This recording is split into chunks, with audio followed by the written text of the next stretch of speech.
So we have Ken Griffin, big supporter of Donald Trump, saying at the time of the tariffs, America has lost 20% of its value, which seems an astonishing legacy for Trump.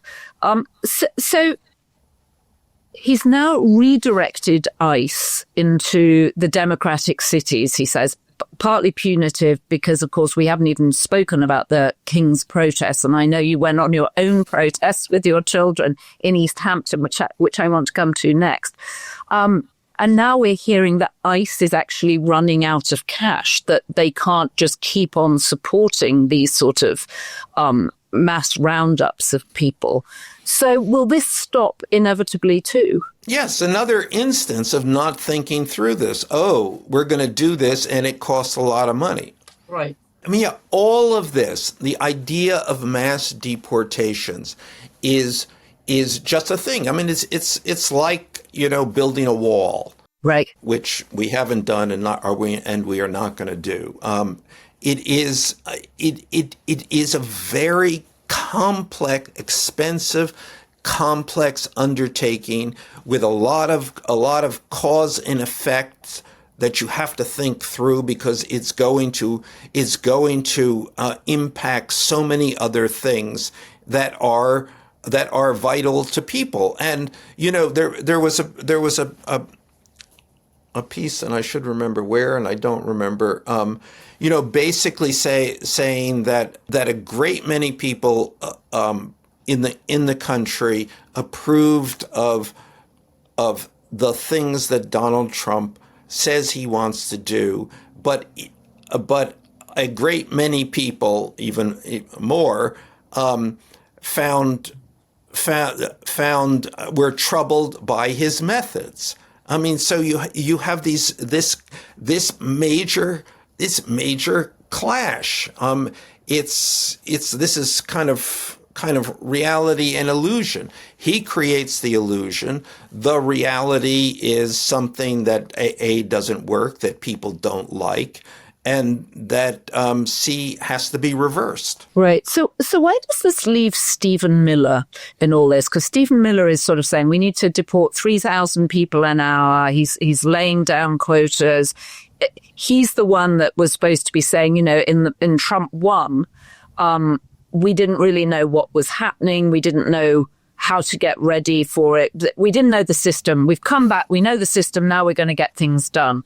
And Stephen Miller appears to be the engine behind the ICE strategy. It's one of the things that happens, and we've talked about this before.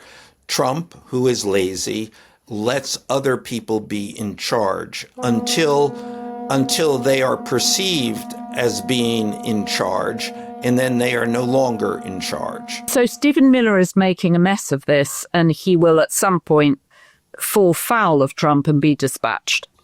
A bit like Elon at Doge. Yes, and also that happened in the first administration. Remember in the early days of Trump 1, there were, the Muslim bans and, yep. And there were pandemonium at the airport. That was Stephen Miller. And that had to be reversed. That was Bannon, too, Bannon and Miller. And that was immediately, shortly thereafter, reversed. You remember that the instance of babies being snatched from their mother's arms. Again, Stephen Miller. And that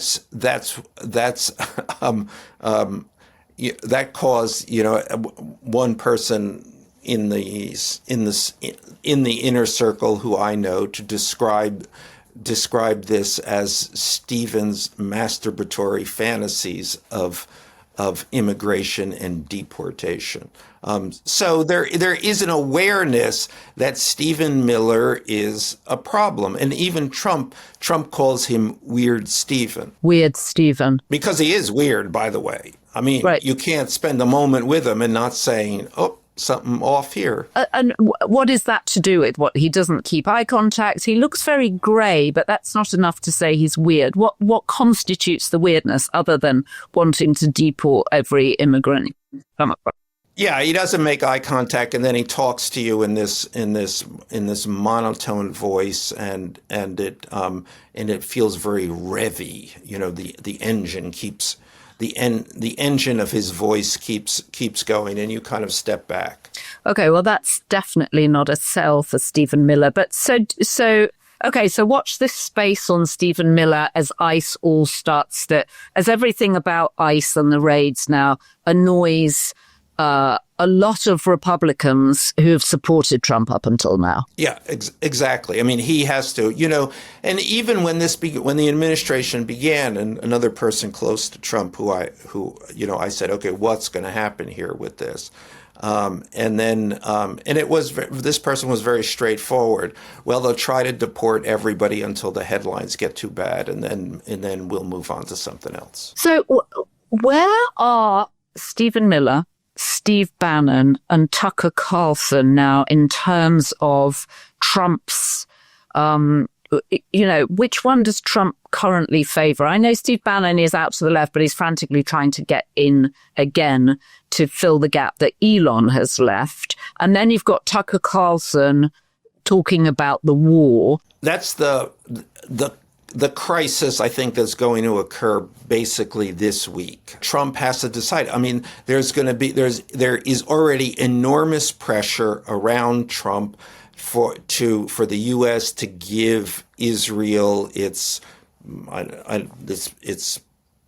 deep penetration bunker bombs, and a lot of support for that in the Republican leadership. A lot of support to go in behind Israel in this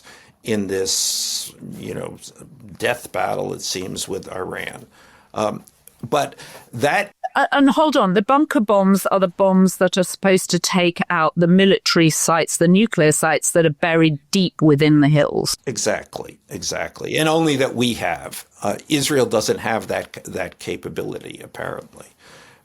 So that is, but this is deeply, deeply, deeply opposed by the core MAGA faction, which would, I think is most publicly represented by Steve Bannon and Tucker Carlson. And they don't want any military involvement, or they don't want us to give the bombs, or they don't. Yes, yeah. Well, I think they want nothing. This is, they are classic isolationists. And they're the America first. And then Trump came out and said this was, another Trumpian thing. Well, how do they know what American first is? Because I made up the term. Right. I saw that in The Atlantic, right? That if I made up America first, so I must know what America first means. I define it. I get to define it. Yes. And just to obviously make the point, he did not make up America first. That America first was a very potent right-wing conservative movement before the Second World War. Right, but he won't know that, of course. So MAGA doesn't want any involvement. Do we have any sense of, and again, I can hardly believe I'm asking this question, of what Trump actually thinks would be the right thing to do here? I mean, he thought the right thing to do right up until this invasion began. He thought he would be able to squeeze the Iranians for a deal, and then everybody would say, "Oh, he got a deal." I mean, this is the thing. I mean, which he is essentially promising around the world. I'm going to solve all the problems because I'm going to make a deal. He has yet to make a deal. Right. And all the deals he promised, none of which have come true. And does he have a sense of this? Is he feeling humiliated at all by, obviously he promised he could solve the Ukraine and Russia within a day. He said within 24 hours I could get that done. Does he have any sense whatsoever of his empty bragging and boasting? Are you really asking this question?